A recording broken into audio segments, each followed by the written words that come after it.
Hello everyone. हर किरदार किसी ना किसी अपनी अनोखी जर्नी से गुजरता है और उस जर्नी में होता है उसका ट्रांसफॉर्मेशन। और ये ट्रांसफॉर्मेशन की जर्नी किसी के लिए भी आसान नहीं होती।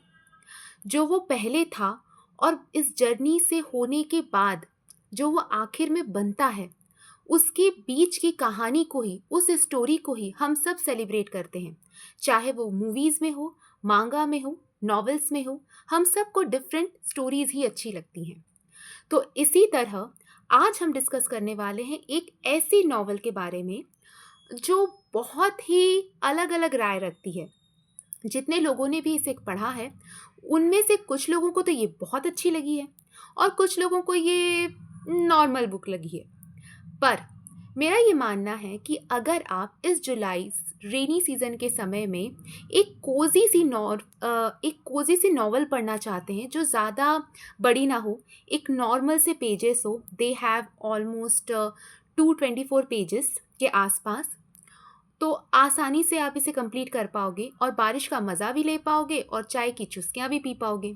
और इसी के साथ साथ आप उस जर्नी का अनुभव कर पाओगे जो शायद आपके अंदर थोड़ा सा कुछ बदल दे। मैं बात कर रही हूँ द रेनफॉल मार्केट, इस नॉवल के बारे में। इसके राइटर हैं you Yong Wang. He is a Korean writer. अगर आप ऐसे लोग हैं, किन लोगों को ये बुक अच्छी लगेगी?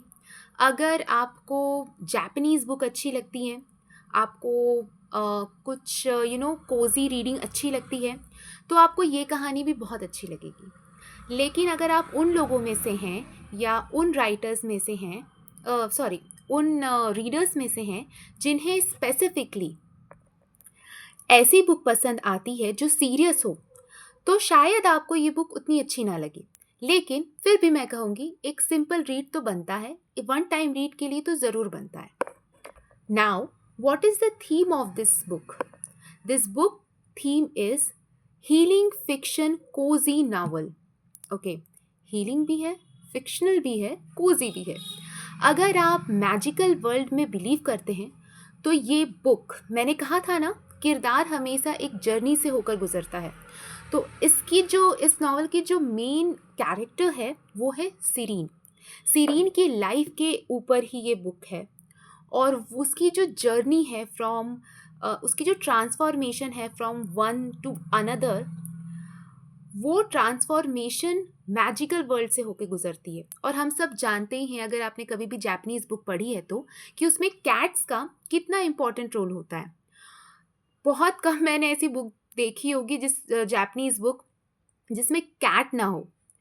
ओके, सो वापस आते हैं अपने टॉपिक पे, कि इसमें भी एक बोलने वाली बिल्ली है, एक बोलने वाली कैट है, मैजिकल कैट है, जो उसकी साथी बनती है, उसको गाइड करती है और फैसले उसके अपने होंगे।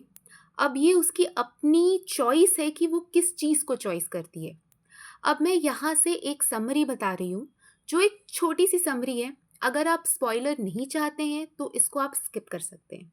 ओके, सो सिरीन है, एक टीनेज लड़की है और वो चाहती है कि जिस तरह बाकी लोग अपनी लाइफ को एंजॉय करते हैं ना, वैसे ही वो भी अपनी लाइफ में हर तरह की फैसिलिटीज़ चाहती है, हर तरह की सुखी जीवन जीना चाहती है। ऑल टाइप ऑफ, उसके पास लग्जरी हो, उसके पास बहुत अच्छी सी डिग्री हो, बहुत अच्छी सी नौकरी हो, उसका लाइफ बहुत सेट हो अपने आप में। पर हम सब जानते हैं कि हम सब के अंदर कहीं ना कोई चीज़ को पाने की इच्छा होती है कि एक अच्छी सी जॉब हो, एक अच्छी सी डिग्री हो, हम एक अच्छे घर में रहें, किसी भी तरह की प्रॉब्लम हमें फेस ना करनी पड़े। पर फिर भी इट्स नॉट दैट ईज़ी। उसके साथ भी कुछ ऐसा ही हो रहा है। उसकी जो कंडीशन है वो अभी इस वक्त उतनी अच्छी नहीं जा रही है। वो अपनी ग्रैनी के साथ में रहती है और जिस लोकेलिटी में वो रहती है, वो लोकेलिटी भी अभी कुछ बिल्डर्स आ रहे हैं, उनको खाली करके जाना पड़ेगा, इस तरह का कुछ सिचुएशन चल रही है। देखा जाए तो उसका पॉकेट अभी टाइट है।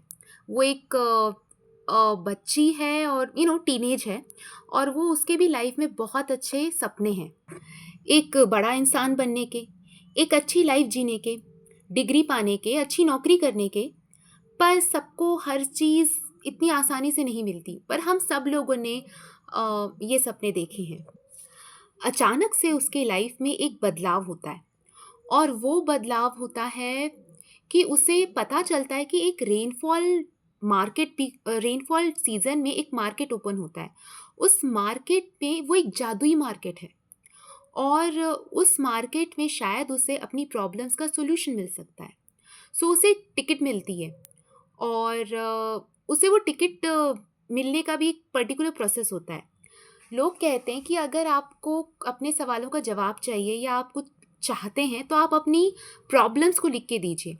और अगर वो प्रॉब्लम्स को जो जज है, जो आपको टिकट देंगे, अगर उन्हें लगा कि आपकी प्रॉब्लम जेन्युइन है, आपको सच में अपनी लाइफ में कुछ चेंजेस की ज़रूरत है, आपको यूनिवर्स के मैजिक की ज़रूरत है, तो आपको वो गोल्डन टिकट मिल जाएगी।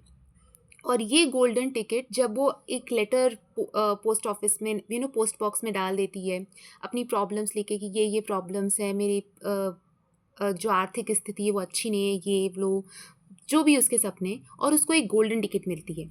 और अब उसको वेट करना पड़ता है कि ओके, कब ये मार्केट ओपन होगा, और कब वो इस मार्केट को देख पाएगी।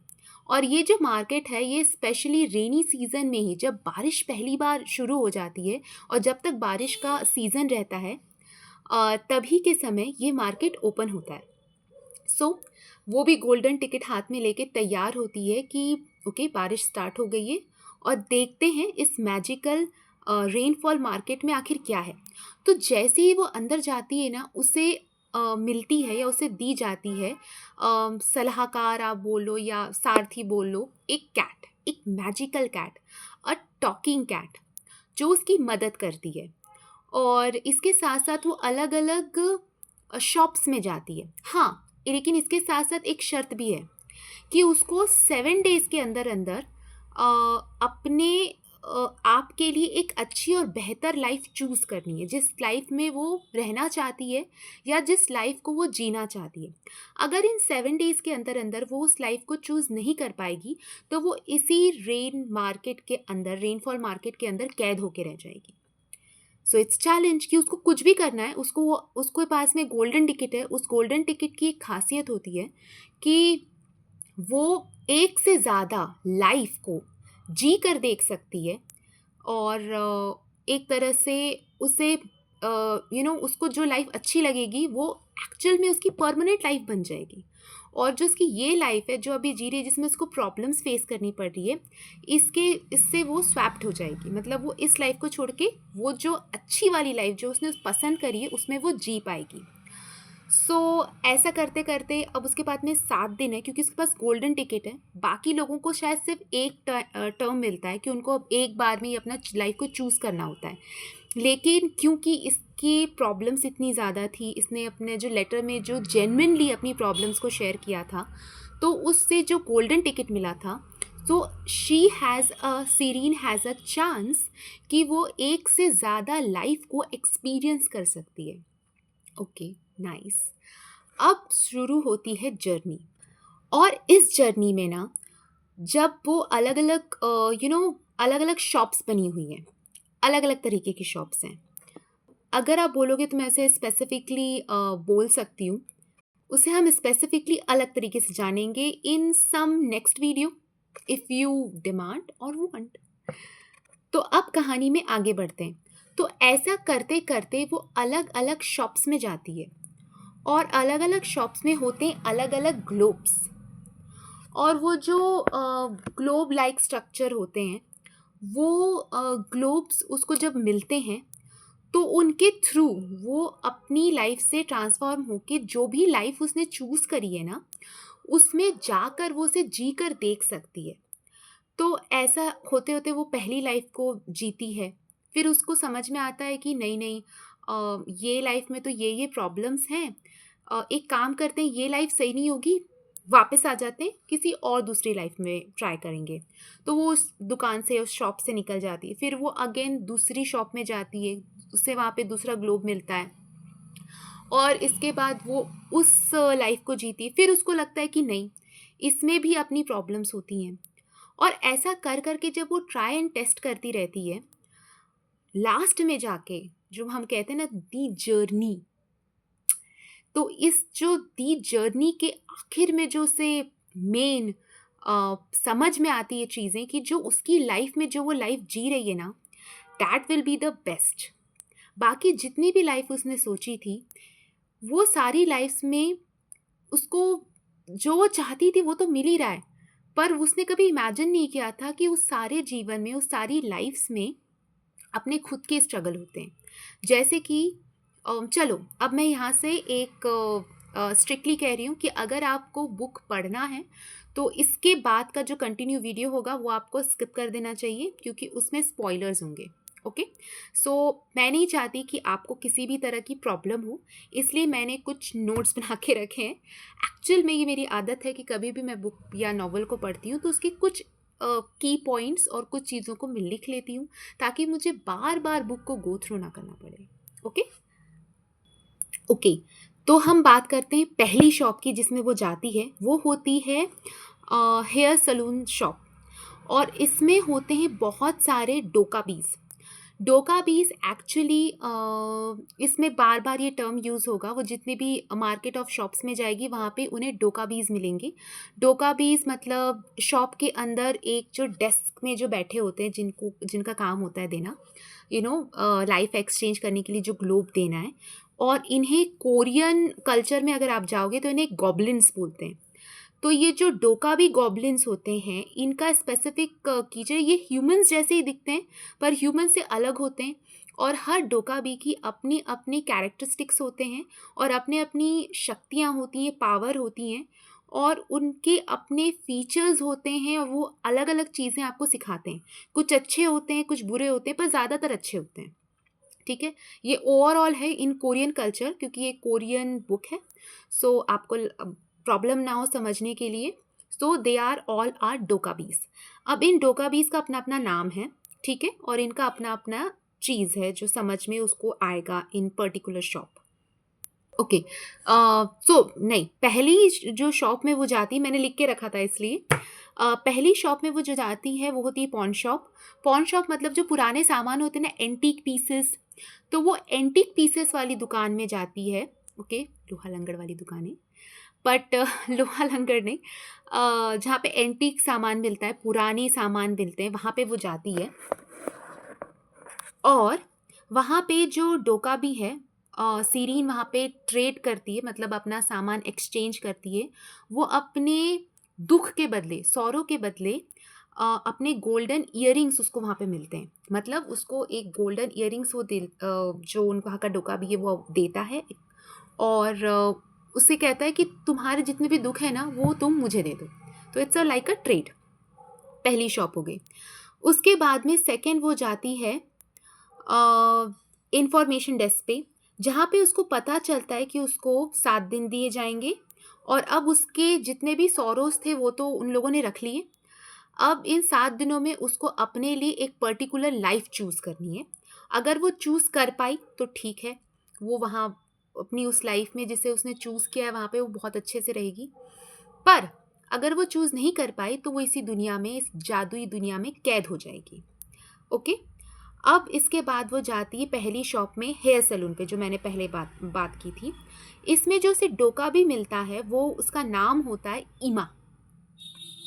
अब ये जो शॉप है ना, इसमें उसकी जैसे हर लड़की की चाहत होती कि वो बहुत अच्छी दिखे, वो बहुत कैसे मैं बोलूँ, फेमस होने की चाहत होती है। तो वो भी सोचती है कि मैं बहुत अच्छी फेमस बन जाऊंगी, आइडल बन जाऊंगी। और आइडल बन जाऊंगी तो नेचुरली मेरे पास में बहुत अच्छा पैसा भी होगा, फेम भी होगा, मुझे किसी तरह की प्रॉब्लम्स का दुख दर्द नहीं होगा। हम तो जानते हैं कोरिया में कोरियन आइडल्स का एक क्रेज़ है। तो कोई भी अब तो बाकी की कंट्रीज़ वाले भी आइडल्स के फ़ैन हैं, तो वहाँ के लोग भी फैंस हैं। तो वैसे ही उसका भी सपना होता है कि अगर मैं आइडल बन जाऊंगी ना तो मेरी लाइफ सेट हो जाएगी, बहुत अच्छी जिएगी। वो आइडल वाली लाइफ जीती है, पर उस लाइफ में उसको ये पता चलता है कि आइडल की लाइफ जो दिखाई जाती है वो उतनी सीधी नहीं होती, उतनी अच्छी नहीं होती है, उन्हें उतनी ही मेहनत भी करनी पड़ती है। आइडल की लाइफ में हम हमेशा देखते हैं कि फैंस उनके पीछे पागल हुए जा रहे हैं, फैंस की लाइन लगी हुई है और सब लोग उनको चीयर कर रहे हैं, बट और वो बहुत अच्छी लाइफ जी रहे हैं, उनको किसी चीज़ की कमी नहीं है, वो खूबसूरत दिख रहे हैं, खूबसूरत खा रहे हैं, उनके पास में सब कुछ है, सारी लग्जरी है, सारा जो भी ग्लैमर, सब कुछ आप जो भी एक्सपेक्ट कर सकते हो सब कुछ है, फेम है, नेम है, सब कुछ है। लेकिन इसी फेम और नेम के पीछे उनके पास में बहुत ज़्यादा जो जितना फेमस होता है ना, उसे ही अपने नीचे गिरने का उतना ही ज़्यादा डर भी सताता है, उसके पास उतना अकेलापन भी होता है। और ये बात उसे तब समझ आती है जब वो इस लाइफ को जीती है, और इस लाइफ को जीते जीते उसे समझ में आता है कि इस लाइफ तक जाने के लिए उसे बहुत प्रैक्टिस करनी पड़ती है। लोगों को ये तो दिखता है कि वो स्टेज में परफॉर्म कर रही है, पर उन्हें ये नहीं दिखता कि उस परफॉर्मेंस के पीछे उसने कितने घंटों की मेहनत करी है। उसे ये नहीं दिखता कि अपने आप को मेंटेन करने के लिए, अपनी चीज़ों को कंटिन्यूअस करने के लिए उसे कितनी मेहनत करनी पड़ती है। एक शेड्यूल ख़त्म होता है कि उसके दूसरा शेड्यूल तैयार करने के पीछे एक अलग सा ही बर्डन उसके पास होता है। सो ये सारी प्रॉब्लम्स, ये सारी चीज़ें लोगों को नहीं दिखती, लोगों को सिर्फ फेम और नेम दिखता है। पर इस फेम और नेम को पाने के पीछे का वो अकेलापन, वो स्ट्रगल, सच में वो स्ट्रगल, वो सारी चीज़ों को मैनेज करना नहीं दिखता।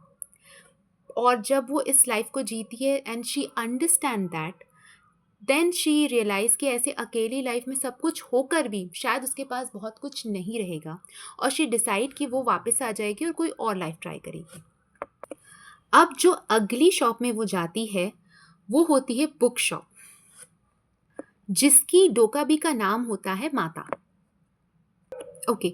अब इस शॉप में जब जाती है तो उससे लगता है कि ठीक है, ये तो आइडल वाली लाइफ तो बहुत एकदम से थी।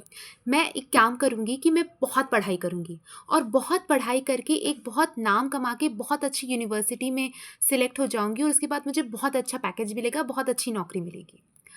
अब वो जब इस लाइफ को जी रही होती है जिसमें उसके पास बहुत अच्छी बहुत अच्छी पढ़ाई होती है, बहुत अच्छी डिग्री होती है, पर उसको ये रियलाइज़ होता है कि इस डिग्री को पाने में भी मेहनत लगी है, और इस डिग्री के बाद में भी चीज़ें अनसर्टन हैं।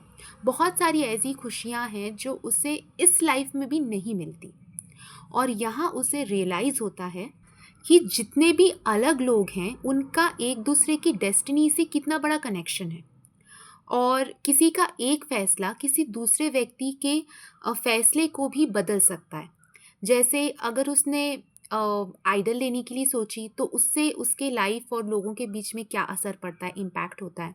और जब वो एजुकेशन वाले फ़ील्ड में जाना चाहती तो उससे उसकी लाइफ और उन लोगों से रिलेटेड वालों में क्या फ़र्क पड़ता है। देन वो एक दूसरी न्यू शॉप में जाती है, परफ्यूम वाली शॉप में जाती है, जिसके जो डोकाबी का नाम होता है निकोला। अब वहाँ वो लर्निंग करती है कि जितने भी ह्यूमन इमोशंस और मेमोरीज़ हैं, वो एक्चुअल में कितने इम्पैक्टफुल है, और उन ह्यूमन मेमोरीज़ का हमारे ऊपर कितना असर पड़ता है। ऐसा करते करते वो थर्ड जगह जाती है जहाँ पे उसे एक प्यारा सा गार्डन मिलता है, बहुत अच्छा सा गार्डन होता है, और वहाँ पे उसे जो गार्डन लेडी है या गार्डन मैन मिलते हैं, मतलब जो उसकी देखभाल कर रहे होंगे, और बहुत अच्छे से फ्लावर्स होते हैं। जब वो 2-3 शॉप में जा चुकी है ना, तब वो थोड़ा-सा सोच रही होती कि मैं तो जा चुकी, थोड़ा-सा रिलैक्स कर लेते हैं। तो इस गार्डन में बैठती है और चारों तरफ फूलों की खुशबू आ रही है, एक मैजिकल सा वर्ल्ड है, शांति है, और वो बहुत सारी चीज़ों को सोच रही है। तब उसको एक कामनेस और पीस मिलती है इस गार्डन में। फिर अब चलते-चलते भूख लगी है, तो वो सोचती है कि चलो किसी रेस्टोरेंट में जाके कुछ खा लेते हैं। तो इसी रेन मार्केट में एक रेस्टोरेंट भी है। यहाँ के डोकाबी का जो है, यहाँ पे जो डोकाबीज़ हैं वो है ट्विन ब्रदर्स। अब इन ट्विन ब्रदर्स में जो उसे सिखाया जाता है वो होता है test like distinct life experiences. Okay. Okay, so इसमें एक्चुअली उसे अलग अलग तरह के फूड्स मिलते हैं, और उन फूड्स को जब वो चखती है तो वो उसे ये बोलते हैं कि ये जो अलग अलग फूड्स हैं ना, इनके जो फ्लेवर्स हैं, ये अलग अलग, ये आप मान सकते हो जैसे हमारे यहाँ पे 8 तरह के 9 तरह के रसाज होते हैं, कड़वा, मीठा, खट्टा, ये सब मिलके एक थाली बनाते हैं। अगर आप सिर्फ मीठा खाओगे तो भी आप पक जाओगे, चाहे आपको मीठा कितना ही पसंद क्यों ना हो। अगर आप नमकीन खाओगे तो भी आप पक जाओगे, चाहे आपको नमकीन क्यों ना पसंद हो। तो कोई भी एक चीज़ को कंटिन्यूअस खाया नहीं जा सकता। उसी तरह से लाइफ भी होती है। लाइफ में दुख, खुशियाँ, काम करने का struggle, stress, happiness, tension, freedom, अलग अलग तरह के एक्सपीरियंसेस हम लाइफ में जीते हैं। और ये जितनी भी लाइफ में एक्सपीरियंसेस हम जीते हैं ना, यही हमें हमारी लाइफ की जर्नी बनाती है। ओके, सो ये चीज़ उसको भी सीखने को मिलती है। उसके बाद में उसे एक क्यूरियोसिटी शॉप मिलती है जहाँ पे लोगों के अलग अलग तरह के फैंटेसीज एंड डिज़ायर्स होते हैं। तो उसको पता चलता है कि इस दुनिया में बहुत सारे लोग हैं जिनके अलग अलग तरह के डिज़ायर्स हैं। उसके आगे वो फिर जाती है एक अलग शॉप, जहाँ पे एक्चुअली शॉप तो नहीं बोलना चाहिए, but it kind of scrap yard. Scrap yard मतलब जहाँ पे जो चीज़ें हैं ना, बस कबाड़ के जैसे पड़ी हुई होती हैं। और आपने देखा होगा ना, जहाँ पे गाड़ियाँ या जो भी काम का सामान नहीं होता, वो एक जगह इकट्ठा करके रख दिया जाता है, you know, that kind of thing. तो ऐसे स्क्रैप यार्ड में वो जाती है और वहाँ उसे मिलता है, उसे ये समझ होता है, यू नो। अब मैं जब इस कहानी को जान रही हूँ तो आपको ये समझना होगा कि उसको ये पता चलता है कि कितनी ऐसी चीज़ें हैं, कितनी ऐसी चीज़ें हैं जो लोग सपने में देखते हैं। जैसे कि जब हम 16 ईयर के होते हैं या हम जब यंग होते हैं, तब हमारे सपने होते हैं।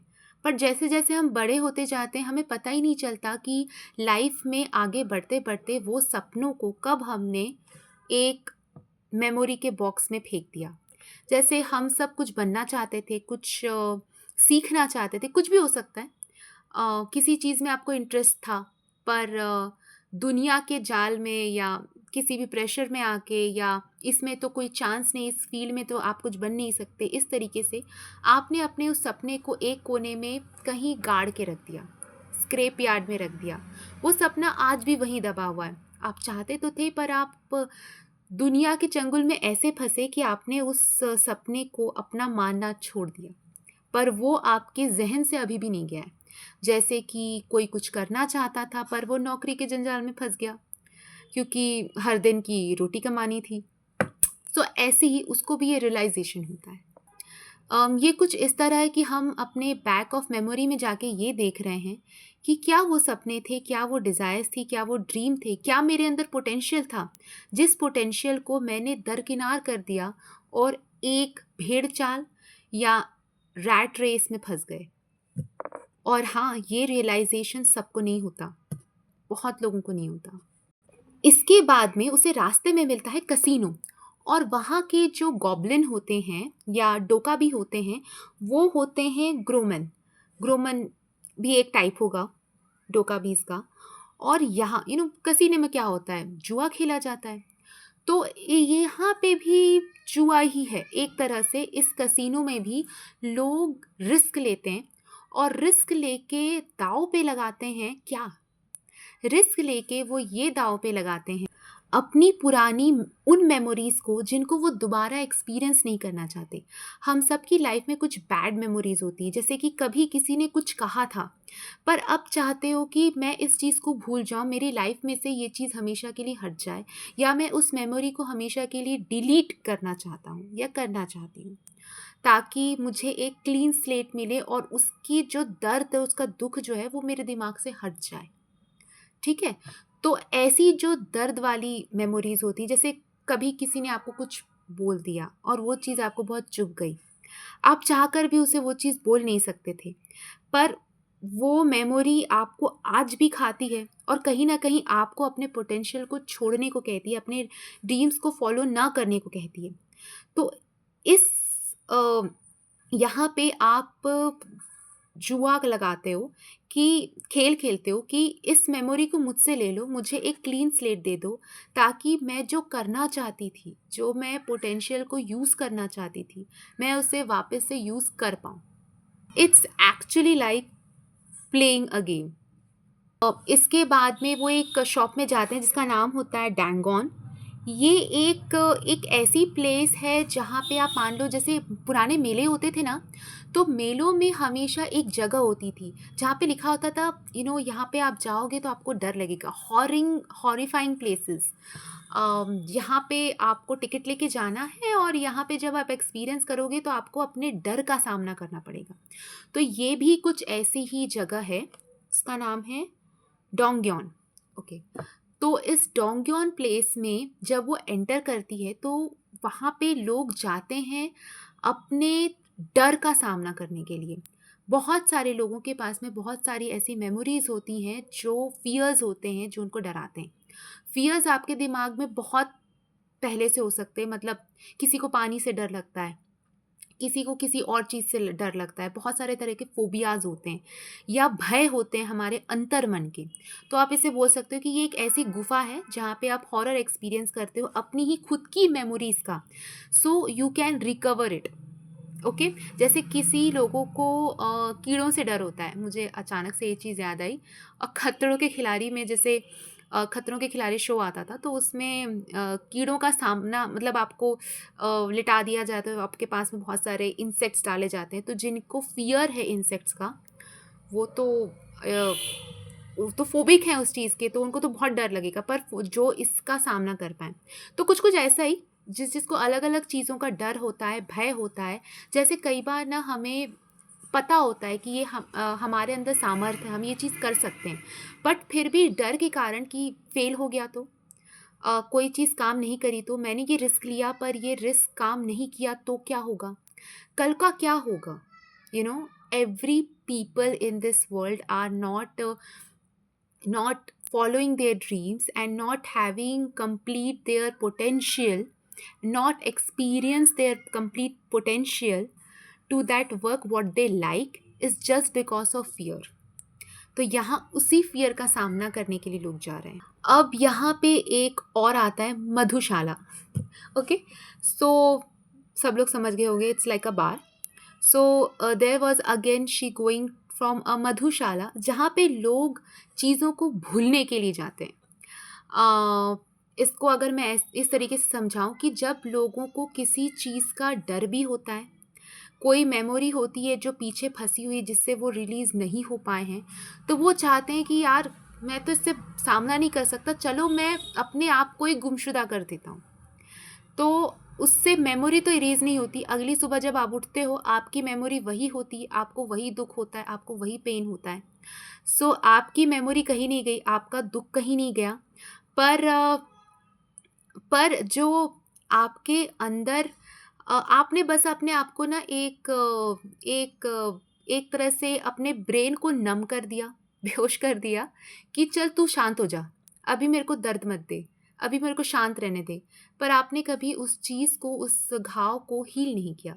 ये कुछ ऐसा ही है कि आपको कोई ज़ख्म या कोई कट लग गया हो, पर उस ज़ख्म या उस कट को हील करने से आप बच रहे हो, आपको डर लग रहा है कि अगर मैंने इसे गलत तरह से ट्रीट कर दिया तो, अगर मैंने इसे वॉश किया कोई इन्फेक्शन हो गया तो, आप उसको साफ़ ही नहीं कर रहे हो उस ज़ख्म को, और आप डर में हो कि अरे मैंने वॉशिंग की तो मुझे जलन हो जाएगी, मैंने ये क्रीम लगाई तो ये हो सकता है, मैंने ये मेडिसिन खाई तो ये हो सकता है। आपको पहले उस ज़ख्म को क्लीन करना पड़ेगा, उसके बाद उसमें ऑइंटमेंट लगानी पड़ेंगी, उसके लिए जो भी जिस तरह का ज़ख्म है उसमें मलहम लगानी पड़ेगी, पट्टी बांधनी पड़ेगी, उसको प्रॉपर समय देना पड़ेगा, और उस समय में जब जब ज़रूरत पड़ेगी आपको बैंडेज को चेंज करते रहना पड़ेगा।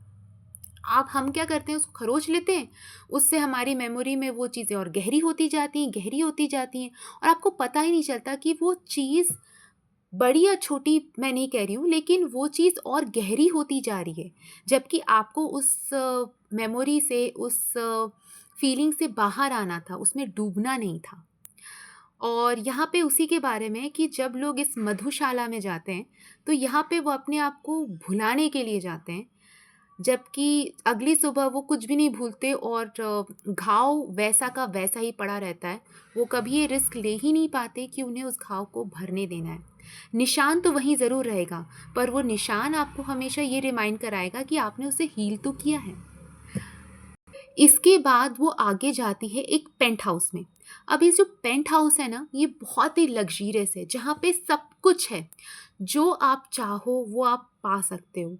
आपको जो भी अपने लाइफ़ में आपने एक्सपीरियंस किया होगा कि ऐसा घर होगा, इतने आरामदायक सीट्स होंगी, मैं यहाँ पे ऐसे लेटूँगा, धूप सेकूँगा, पानी में स्विमिंग पूल होगा, you know whatever the imagination you have to the, chocolate का सागर होगा और और क्या कहते हैं? हाँ, फ्रूट और कैंडीज़ की बारिश होगी। जो भी आपको पसंद है, आपकी मर्ज़ी, आपको जैसा पेंट हाउस अपना बनाना है, बना लेना। तो अकॉर्डिंग टू दैट लोग अपनी लग्ज़री और अपने जो डिज़ायर्स हैं, उनको फुलफ़िल करने के लिए या उनके सबसे अपर मतलब इससे और ज़्यादा और क्या हो सकता है कि एक जगह सब कुछ अवेलेबल है, सब कुछ, किसी चीज़ की कमी ही नहीं है। वो उस चीज़ को एक्सपीरियंस कर पर उस पूरे पेंट हाउस में आप अकेले हो। ओके, अब इस पूरी जर्नी में अच्छा खासा समय बीत गया है और अब ईशा, जो उसकी टॉकिंग कैट थी, वो उसके साथ इस पूरी जर्नी में साथ-साथ चल रही थी। ओके, इट्स लाइक कंपेनियन के रूप में। और अब वो पूछती है कि अब बताओ, तुमने इतनी तरह के जीवन को जी लिया, तुम कौन-सी लाइफ एक्सपीरियंस करना चाहती हो? अगर आपने इस लंबे वीडियो को यहाँ तक देखा है, तो आप ये बात तो समझ ही गए होंगे कि इसमें ना एक जादुई जर्नी में आपको लेके ज़रूर जाया जा रहा है, पर ये जो बुक के पहले मैंने कहा था कि इट्स अ हीलिंग। हीलिंग का मतलब है कि इस पूरे कहानी को अगर आप वापस से रिपीट करके सुनोगे ना, तो आपको समझ में आएगा कि यहाँ पे कोई मैजिकल वर्ल्ड नहीं है। हमें जो भी चीज़ें फ़ील होती हैं या महसूस होती हैं, सारी चीज़ें हमारे ब्रेन में होती हैं, मस्तिष्क में होती हैं, हमारे सबकॉन्शियस माइंड में होती हैं। हमारे डिज़ायर्स, हमारे ड्रीम, हमारा डर, हमारा दुःख, हमें किसी ने कुछ कहा था तो उसे हम गाँठ बाँध के रखते हैं। तो ये एक तरह से एक जर्नी है कि अगर आप एक जगह बैठकर एक वन बाय वन इन चीज़ों को सोचें, तो आपको भी लगेगा हाँ, मुझे भी ये डिज़ायर थी, मेरे अंदर भी ये डर था, मेरे अंदर भी ये दुःख था, मुझे भी ये चीज़ थी जो अच्छी नहीं लगी थी, पर आज भी मुझे जब वो चीज़ याद आती है, तो मुझे उससे मतलब मैं उस मेमोरी को डिलीट करना चाहती हूँ। या मैं भी इस चीज़ को एक्सपीरियंस करना चाहती हूँ। तो ये जो आपका सबकॉन्शियस माइंड है ना, आप उसको एक तरह से मानो कि एक ह्यूमन अपने आत्मा और अपना जो हमारा तो मस्तिष्क है, हमारी जो याददाश्त है, हम उससे जूझ रहे हैं, एक तरह से मंथन कर रहे हैं। तो ये बुक आपको मंथन करवाती है, दैट्स व्हाई इट्स हीलिंग। तो जब आप इन सारे प्रोसीजर से गुज़रते हो, जब आप देखते हो कि आपके स्क्रैप यार्ड में क्या चीज़ें पड़ी हुई हैं जो आपने अपने दिमाग में कचरा भर के रखा हुआ है, जब तक उसको बाहर निकाल के फेंकोगे नहीं, तब तक नई चीज़ों के लिए जगह कहाँ बनेगी? अगर आप बार-बार अपने दुःख और दर्द को बस भूल जाना चाहोगे, कोई चीज़ टाल के, चलो ये खा के आ जाते हैं, चॉकलेट केक का पीस खा लेते हैं, सब कुछ सही हो जाएगा। पर जो चीज़ आपको खाए जा रही है आपके दिमाग में, आप उसको सॉल्व नहीं कर रहे हो। तो फिर कैसे चलेगा? मतलब आप अपने घाव को नहीं भर रहे हो, आप उसको इग्नोर कर रहे हो या फिर आप उसको खरोच रहे हो, तो वो और बढ़ रहा है, आपको और पेन हो रहा है और उस पेन के बाद में ये साइकिल रिपीट होते जा रही है। तो ऐसा करने के बाद आपको कुछ भी चीज़ मिलेगी नहीं और आप अपनी लाइफ में नई चीज़ों के लिए जगह बना ही नहीं पाओगे। नई चीज़ें तो आज भी वही होती हैं। देखो, it's a very beautiful code I have to be actually learn, this is not from the book, but समय तो वैसे ही जाएगा। आज 2026 है, कल 27 होगा, पहले 2025 था, उसके पहले 24 था। बस किसी साल में आप दुख में थे, किसी साल में आप खुश में हैं। साल वही है, दिन वही है, मौसम वही आते जाते हैं। कभी आप खुश होते हो, कभी आप दुखी। ये दुखी में जीना है ये समय या फिर खुशी में, ये हमारी अपनी चॉइस है। ये इस चीज़ से होता है कि हमने कितना अपने आप को यू you नो अपने दिमाग में अपने बैगेज को हल्का किया है। बिकॉज़ चीज़ें वही हैं, जो लोग आपको पहले सता रहे थे, आपके बीच में वही लोग हैं, आप उनसे भाग नहीं सकते। ऑफ़िस में लोग वही हैं, वो नहीं जाएँगे। आप किसी भी जगह जाओगे, अ, आपको वैसी ही चीज़ें मिलेंगी क्योंकि वो जो आप ढूँढ रहे हो, वो कहीं बाहर नहीं है। कोई और आके आपकी चीज़ों को सॉल्व नहीं कर सकता। आप चाहे कितने भी वीडियोज़ देख लो, किसी के पास चले जाओ, कोई डॉक्टर कर लो, चाहे कोई आप फिज़िशियन के पीछे साइकोलॉजिस्ट के आप उसको फ़ीस दे दो, उनके पास चले जाओ। कोई दोस्त, कोई पार्टनर, कोई भी आपको बाहर नहीं निकाल सकता सिवाय आपके अपने खुद के। आप ही हो। वो जो कैट है ना, वो कोई और नहीं है। वो आपके भीतर का मन है, आपकी आत्मा है जो आपको बाहर निकालना चाहती है, जो आपके पोटेंशियल को जानती है। और जो सीरीन है, जो कैरेक्टर है, वो एक तरह से मतलब उसकी मेमोरी है, वो ये उसकी यही सोल है। जो कैट है वो उसको गाइड कर रही है, और जो उसकी सोल है वो देख रही है कि मुझे क्या करना चाहिए, कहाँ-कहाँ मैं कमी है।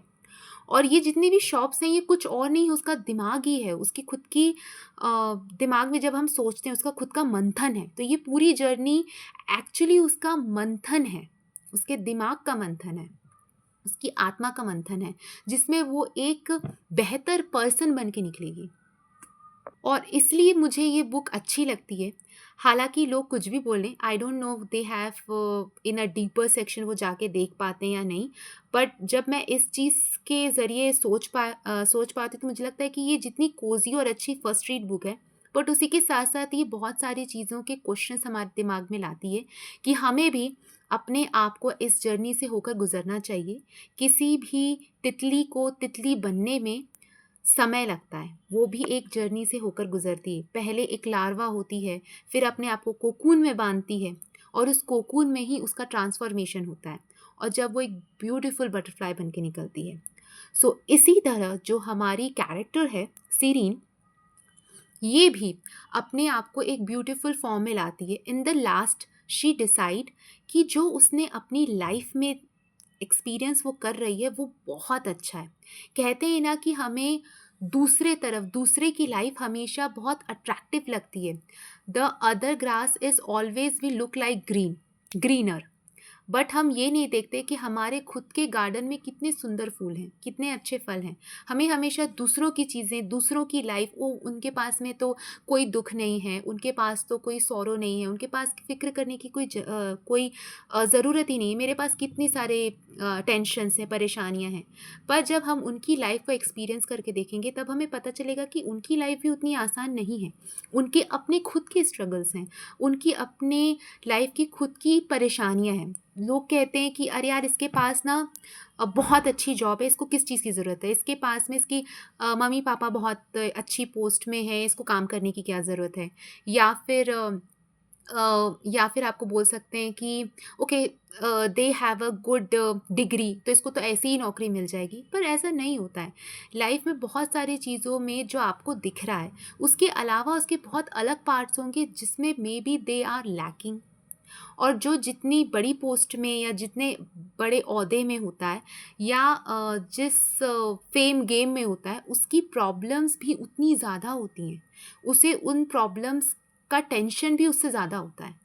सो इसलिए किसी की भी लाइफ में हमें लग सकता है कि दुख कम या ज़्यादा है, पर देखा जाए तो भगवान ने सबकी झोली में दर्द और खुशियाँ दोनों दे के रखी हैं, और आपको चॉइस भी दे के रखी है कि आप खुशियों के साथ जीना चाहते हो इस दिन को, या फिर दुख के साथ। ये आपकी अपनी प्रॉब्लम है।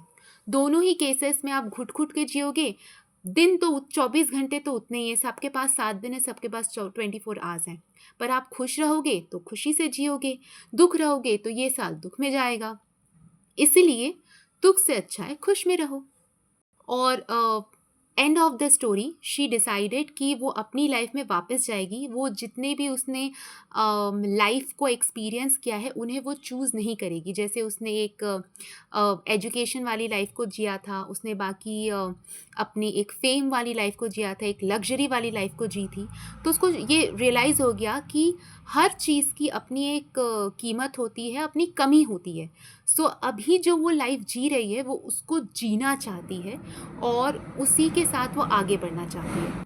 I know this video is very long, but I think मुझे लॉन्ग वीडियोस बनाना बहुत अच्छा लगता है। वो छोटे वीडियोस ना मुझे उतना सेटिस्फाई नहीं करते हैं। सो आप इस चैनल पे एक्चुअल में थोड़े लॉन्ग वीडियोस ही एक्सपीरियंस करेंगे। अगर आपको सिंपल से बैठना है और बातें करना है, और कुछ कहानियों के बारे में कुछ सीखना चाहते हैं, so welcome in this channel. और अभी बहुत ज़्यादा शोर शराबा हो रहा है, शाम का समय है, तो उसके लिए सॉरी। मिलते हैं अगली नई कहानी के साथ। तब तक goodbye, see you and take care.